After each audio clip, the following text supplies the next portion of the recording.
يا إله الوجود قد سئمت القيود. در بنی اسرائیل یک جوان بود بسیار گناهگار. نزد حضرت موسی علیه السلام آمد و گفت من اینقدر گناهگار هستم که از حد زیاد، برای بخشش گناهان من چه راه حل است؟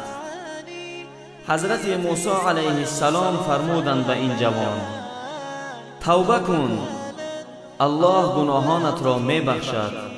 اگر توبه نکنی گناهانت بخشیده نمی شوند و دوزخ می روی.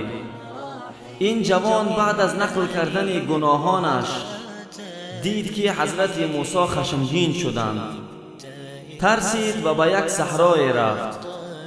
بسیار توبه کرد نزد الله، از گناهان خود پشیمانی کشید.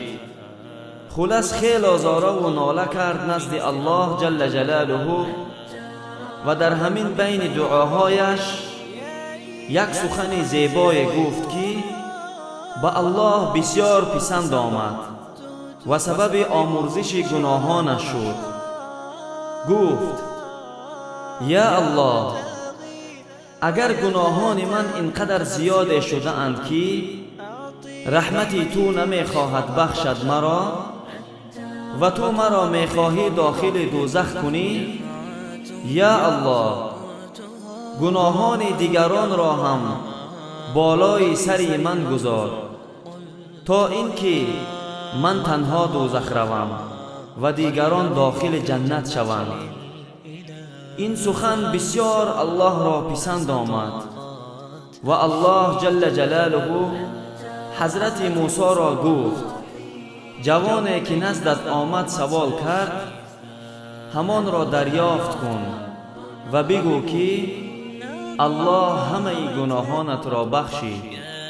خدایا ما را هم توفیق بده که توبه کنیم از گناهانمان و در حال با تو ملاقات کنیم که پاک از گناهان باشیم.